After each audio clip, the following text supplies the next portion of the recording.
Assalamualaikum warahmatullahi wabarakatuh.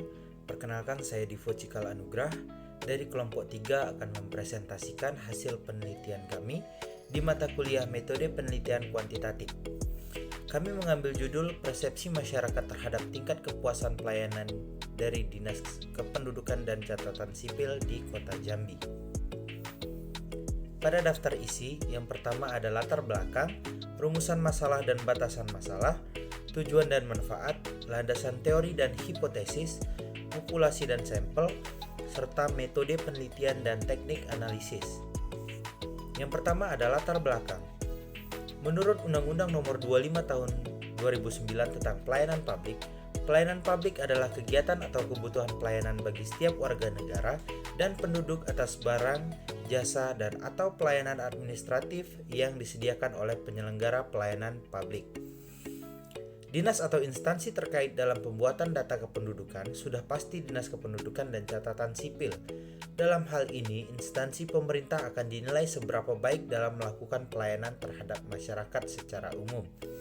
Karena yang merupakan suatu kewajiban instansi pemerintah untuk melakukan pelayanan sebaik mungkin kepada masyarakat.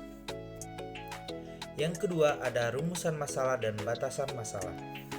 Rumusan masalah kami di sini, yang pertama, bagaimana tanggapan responden dan informan mengenai tingkat kepuasan masyarakat terhadap pelayanan Dinas Kependudukan dan Catatan Sipil di Kota Jambi.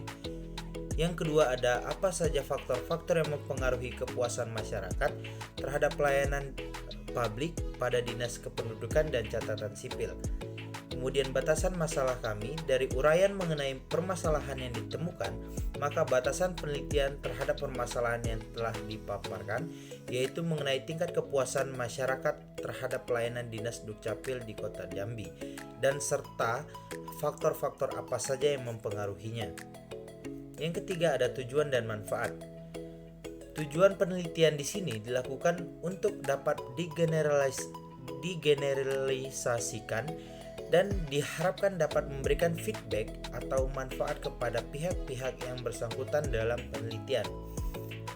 Kemudian manfaat secara teoritis, bermanfaat untuk mengembangkan ilmu dan pengetahuan, menambah pengalaman atau wawasan serta bahan dalam penelitian, khususnya mengenai indeks kepuasan masyarakat terhadap pelayanan dari Dinas Dukcapil Kota Jambi. Kemudian manfaat secara praktis, manfaat penelitian untuk kepentingan praktis, yaitu untuk membantu atau memberikan informasi mengenai tentang seberapa besar tingkat kepuasan masyarakat terhadap pelayanan publik Dinas Dukcapil Kota Jambi.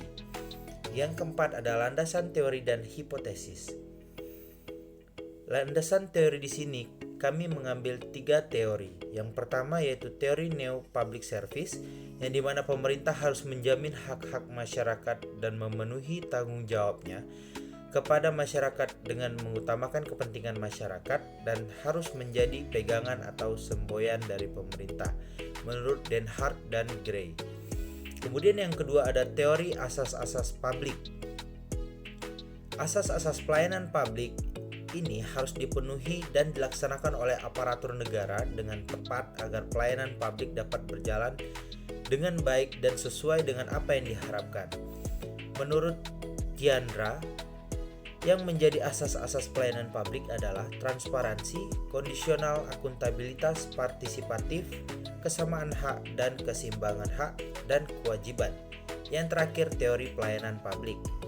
Berdasarkan Undang-Undang Nomor 25 Tahun 2009 tentang pelayanan publik, menyebutkan yang dimaksudkan dengan pelayanan publik adalah kegiatan atau rangkaian kegiatan dalam rangka pemenuhan kebutuhan pelayanan sesuai dengan peraturan perundang-undangan bagi setiap warga negara dan penduduk atas barang, jasa, dan atau pelayanan administratif yang disediakan oleh penyelenggara pelayanan publik.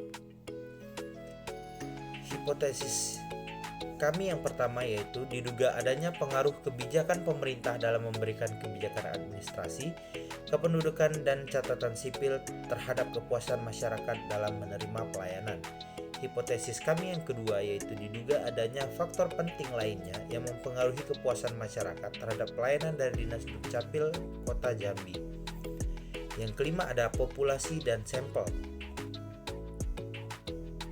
Responden pada penelitian ini adalah masyarakat Kota Jambi. pemilihan responden berdasarkan usia masyarakat yang berkisar di usia remaja antara 17 sampai 25 tahun. Untuk mendapatkan data yang maksimal berdasarkan data sensus penduduk pada tahun 2010, jumlah penduduk Kota Jambi selama tahun 2010 sampai 2020 bertambah sebesar 1,34% per tahun. Menganalisis data angket dengan menghitung skor dari setiap butir pernyataan dengan rekapitulasi pengumpulan data angket dari 70 responden yang bersumber dari masyarakat Kota Jambi. Makalah didapat hasil. Yang pertama ada interval 0 sampai 19,99 yang dikategorikan sangat tidak setuju. Yang kedua ada 20% sampai 39,99% dikategorikan tidak setuju. Yang ketiga ada 40% sampai 59,99% dikategorikan netral. Yang keempat 60% sampai 79,99% dikategorikan setuju, dan yang terakhir 80% sampai 100% dikategorikan sangat setuju. Dan kemudian pada penyelesaian akhir, total skor Y akan dibagi total skor atau Y dikali 70, maka didapatkan atau dimasukkan angkanya menjadi 216 dibagi 350 dikali 70. Maka setelah dari perhitungan tadi, maka didapatkanlah hasil persenan yaitu sebesar 43,2%, yang dimana hasil yang didapat dari perhitungan ini berada pada kategori netral. Kemudian yang keenam ada metode penelitian dan teknik analisis. Metode penelitian merupakan cara ilmiah untuk mendapatkan data dengan tujuan dan kegunaan tertentu. Tujuan dari penelitian ini adalah untuk menjelaskan, menganalisis, dan memberikan hasil agar terciptanya kesimpulan untuk mengetahui indeks kepuasan masyarakat terhadap pelayanan di Disdukcapil Kota Jambi dengan menanyakan di manakah kelebihan dan kekurangan pelayanan ini kepada masyarakat dan staf Disdukcapil. Pada penelitian ini, metode yang digunakan merupakan jenis penelitian kuantitatif dengan pendekatan deskriptif dengan sumber data yang terdiri dari data primer dan data sekunder, yaitu data primer adalah data yang diperoleh secara langsung dari hasil angket dengan informan langsung di Kota Jambi. Data sekunder merupakan sumber data yang telah diolah dari jawaban angket dari pertanyaan. Sumber data sekunder ini dapat berupa hasil pengolahan lebih lanjut dari data primer yang disajikan dalam bentuk lain. Kemudian ada teknik analisis data. Yang pertama yaitu ada teknik analisis deskriptif yang digunakan untuk menganalisis data dengan cara mendeskripsikan atau menggambarkan data yang telah terkumpul sebagaimana adanya, tanpa bermaksud membuat kesimpulan yang berlaku untuk umum atau generalisasi. Dengan statistik deskriptif, data yang terkumpul dibentuk tabulasi atau dianalisis data sehingga dapat menggambarkan kondisi di lapangan. Yang kedua yaitu teknik analisis data angket. Data yang diberikan kepada masyarakat yang berada di Kota Jambi untuk menganalisis kebutuhan.